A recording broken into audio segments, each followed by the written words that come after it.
Hello and welcome to The Hindu. I'm Priyali Prakash and you're watching the first episode of Tipping Point, a weekly series where we dive into climate change events and the trends shaping our future. Today, we begin with one of the most talked about topics in climate discourse, the Paris Agreement.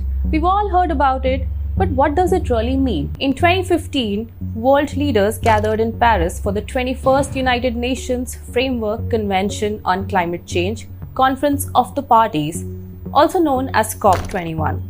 At the end of the conference, they adopted a legally binding agreement to limit global warming to well below 2 degrees Celsius above pre-industrial levels, with efforts to limit the increase to 1.5 degrees Celsius. Let's break this down. Pre-industrial levels refer to the period between 1850 and 1900 when humans began systematically recording temperatures. This period serves as a baseline to track how much the Earth has warmed. During this time, industries reliant on coal and gas were emerging, leading to an increase in greenhouse gas emissions, which in turn fueled global warming. The Paris Agreement sets 2 degrees Celsius as the upper limit for global temperature rise, with 1.5 degrees Celsius being a more ambitious and desirable target to mitigate the effects of global warming. According to UN's Intergovernmental Panel on Climate Change, Earth's surface temperature is currently rising by about 0.2 degrees Celsius per decade. Global warming, driven by human activities, reached 1 degree Celsius above the pre-industrial levels around 2017. If this trend continues, we could hit the 1.5 degrees Celsius mark as early as 2040. Climate change is already making extreme weather events more frequent and severe.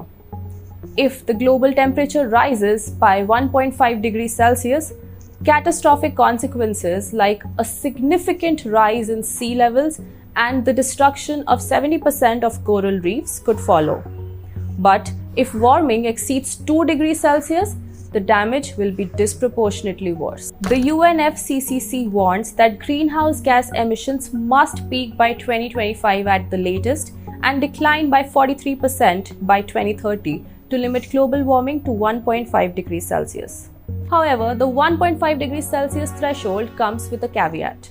Not all regions of the Earth will experience the same impact. For example, ecologically sensitive areas like the Himalayas are more vulnerable to small temperature changes compared to more resilient ecosystems like the savannas. Miriam Jackson, who leads cryosphere research at the International Center for Integrated Mountain Development, told The Hindu that the 1.5 degrees Celsius limit is not ambitious enough to protect the snow, ice, and people of the Hindu Kush Himalayas because the actual temperature increase in the region will be much higher. Now let's turn to some of the latest extreme weather events. Japan recorded its warmest July on record in 2024 and its hottest summer for second year in a row. According to the country's national news agency, Japan has reported over 8,800 instances of extreme heat with temperatures of 35 degrees Celsius or higher this year, surpassing the previous record of 6,692 instances set last year.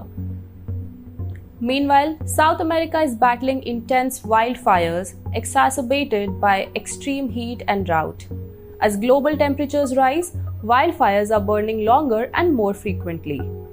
So far this year, Bolivia has recorded the highest number of wildfire outbreaks in 14 years. Brazil is also experiencing extensive wildfires, including in the Amazon rainforest, following a widespread drought. Before we sign off for the week, we'd like to share some optimistic news too.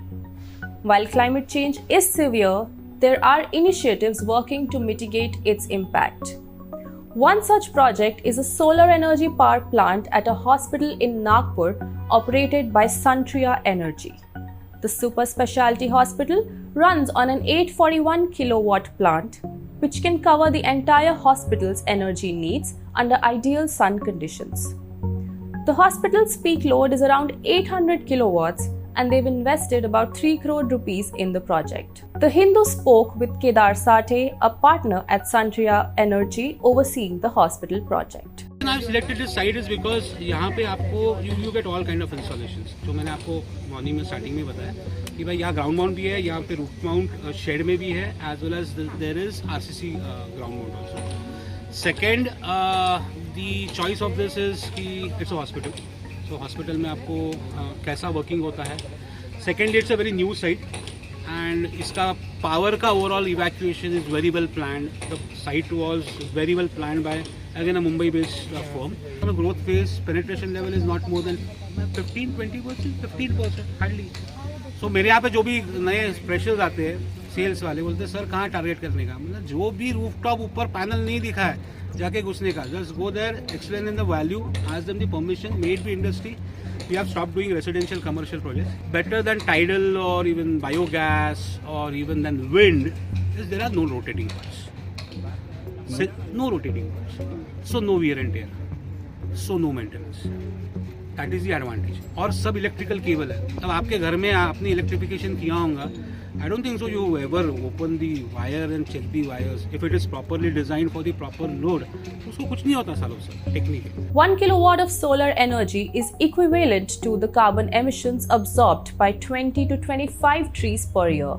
Additionally, placing solar panels on rooftops helps reduce temperatures, which in turn lowers air conditioning costs inside the building.